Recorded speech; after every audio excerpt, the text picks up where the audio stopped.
What's up guys, me Sonic today doing a video. This video we're gonna react to one of Odie Story Booth. Here. I'm just gonna do this one. So this is the story of how my house burned down. Well, almost burned down. So in the house, it was me, my mother, my father, and my brother Michael. And my mom is really adamant about the house being super clean all the time. So today she was like, okay guys, we gotta make this house sparkle because my best friend from the Dominican Republic is coming. So you guys better be on your game today. And so we were just like, fine, whatever. So my brother handled the inside of the house. And my mom kind of just gave me the rake and said, rake the leaves. Not one better be on the ground. And so I got out there, I did my thing. And I had my headphones on, jamming out because, you know, I didn't want to hear my mom scream anymore. Until all of a sudden I heard her scream, Dios mío, which is basically Spanish for oh my God. And I walk up to the front door, I'm like, Mom, what's wrong? And then she just rushes out. And I look out and there's like this blur of like smoke and flame when I realize it's my brother Michael holding this on fire pan until I realized something. When my mom sent me out, she was cooking fritos, which are basically these things where you push down a slice of a plantain and you leave it to fry in oil. So while she was cleaning and getting ready in the bathroom, she left the oil there on high heat. So the oven must have caught on fire. So he took out the fire and I thought everything was fine and normal when all of a sudden I see my mom just freaking out. And I look at my house and I can't see anything inside because there's smoke coming out of everywhere. Now, I don't freak out on the outside, so I kind of just stood there. But on the inside, my brain was basically on red alert and I didn't know what to do. So I pulled out my phone and I called 911 and I told them, oh, there's smoke coming out of my house. You guys gotta get over here quick. So as soon as I hang up the phone, my mom yells at me because, oh, there's not an actual fire, it's just smoke. What's wrong with you?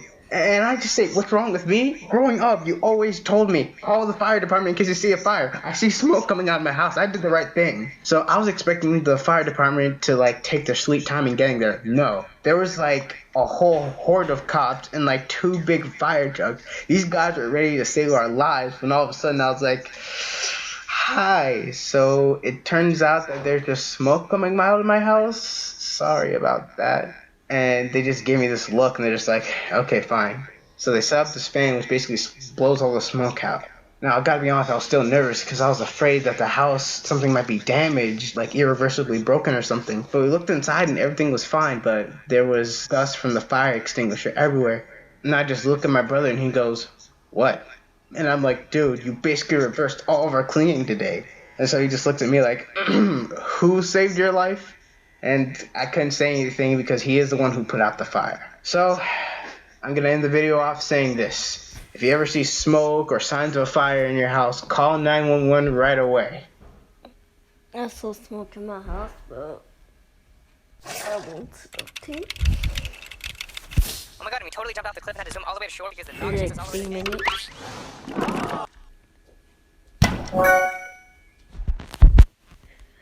Let's just say Truth or Dare is my favorite game. It's intense, and it's a super entertaining game. I'm the type of player who would always choose Dare and never Truth. Intensity. Background information, played it since late elementary school. But anyways, I love Truth or Dare, and I'm not trying to brag, but I am a monster at it. And I do mean crazy. I've licked the seat of a toilet in a boys' restroom, walked into the boys' locker room during school, asked out a 6th grader I didn't know, and don't worry, they were for money. But, sorry, that was loud.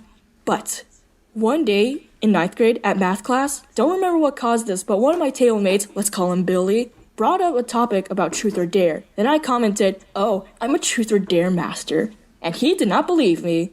Then Billy and the other table mates dared me to go into the boys' restroom. And one of my table mates tried to scare me and say, the walls are glass, so we can watch you. Pretty cool, huh? Our school has glass walls. Anyways, so I gave my group a thumbs up and took the hall pass, walked out of the classroom, then stood at the entrance of the boys' restroom. I turned around and they were watching me. I held a double thumbs up and walked backwards into the restroom. About 1 minute later, I walked back into the classroom And my teacher knew, and she got mad. And that destroyed me because she was one of my favorite teachers, and I was a great student in her class. But did that stop me from playing Truth or Dare? Nope. Later during lunch, I saw Billy and a few friends of his. I told him to dare me something, and he said, "Oh, jump into the trash can." Okay, I was so used to answering dares, I didn't think about how the garbage bin was in a spot where it was so visible the entire cafeteria could see me. And also, Billy was probably trying to trick me into throwing myself away. So, I took off my backpack dramatically, not being sarcastic, and put both of my hands on the trash can, and put one leg in there, and then the other one. I know Billy said jump, but the bin had wheels underneath. Of course, his friends freaked out, then I gave them the peace sign, and when I tried to get out of the bin, it slowly started rolling, which was really embarrassing, and as soon as I got out, a teacher walked up to me and questioned me. In the next class, I realized how awkward that moment was, and I did it in front of the cafeteria. I couldn't focus in work the rest of the day because of how embarrassing that moment was, and yep, I regret it. And I officially quit Truth or Dare now. Thanks for listening to my story, people. Be sure to play friendly games. I don't know what that was about. Next. On Friday the 13th, my friends and I decided to plan a sleepover. So we decided to have it at my friend Marissa's house. So we were at her house and we had some dinner. It was really good. We actually had some masticholi. We were just sitting at the table talking, and one of my other friends, we'll call her Haley, she was like, "Oh my gosh, we should go play the Ouija board now," because they knew that I brought it. So I was like, okay, let's go in the basement. It'll be like fun. So we're playing, and I start getting really freaked out. I'm like, oh my gosh, we're gonna get possessed, like, oh my gosh. Because I was so scared that, like, because we talked to this really mean ghost. I thought we were, but it was really spelling something else out.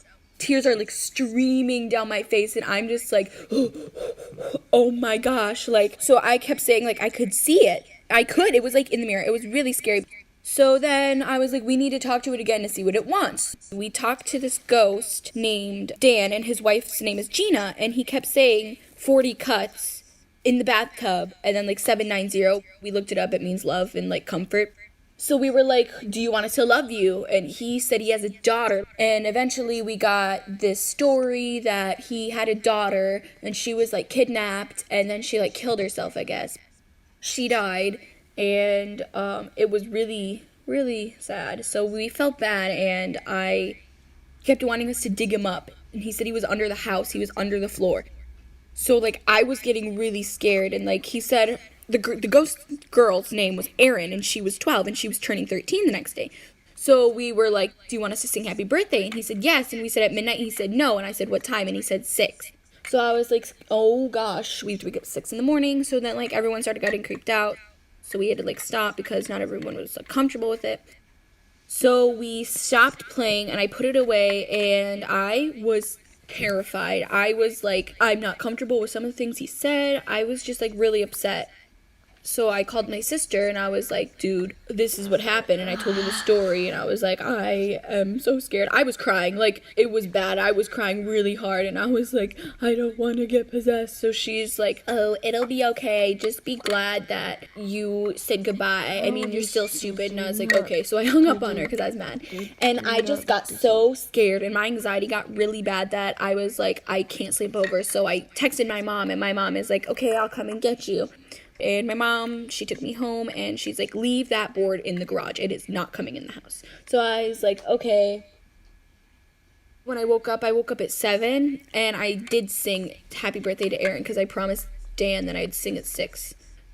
So I sang happy birthday, and I'm good. I just don't like being home alone like I am right now. But that's my story of my scary Ouija board. Not really. I don't know if we should do more. Oh my god, and we totally jumped off the cliff and had to swim all the way to shore because the dog chased us all the way to the end. Homo. When I was in 6th grade, I had the new teacher at school, and she was just fresh out of grad school. She was literally 22 years old. She was really nice, but she kind of just had no idea what she was doing in the classroom. And the whole year, it was just kind of like a roller coaster of up and down emotions. Sometimes she'd get so stressed out and just start crying in the middle of class and would be like, oh my God, I'm just like so stressed. You guys are just awful. And of course, everyone in my class kind of picked up on the fact that she had like no idea what she was doing. So they all just made it worse for her by like thinking they could do whatever they wanted. And that just made her cry more. And everything just got so stressful. And there was just really no structure in the class. So one day we were in the classroom and we were studying ancient Greece. And suddenly, I just saw her face go completely white. And she was looking at the clock. So me and all the other kids in the class just looked up at the clock too. But instead of it saying the time, it said bell. And I later found out that bell was the code word for a real lockdown. But I didn't know that yet. So my classmates and I just watched as she scrambled to lock the door, close the blinds, and then she instructed us to hide in the corner of the room. And then she just says, stay quiet, we're in a lockdown.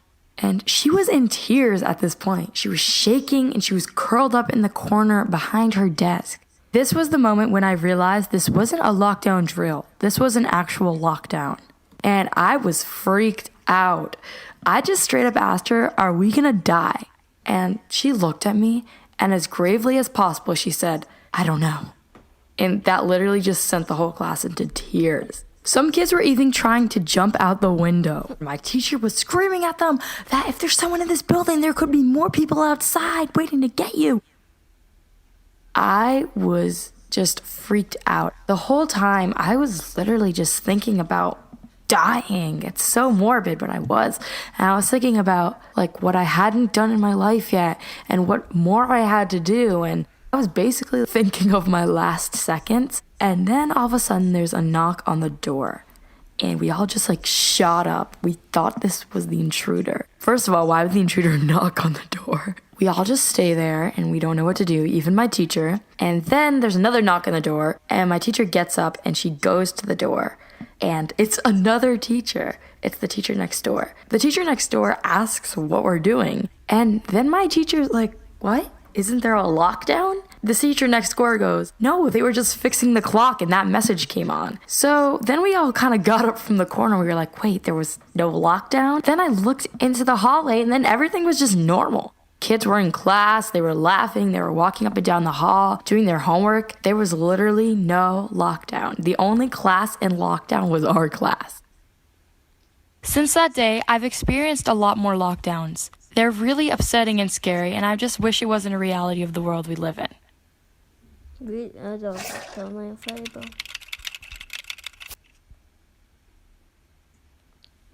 That's the end of the video, probably. If you want me to do Fortnite video, vid life video, please like and subscribe, and bye.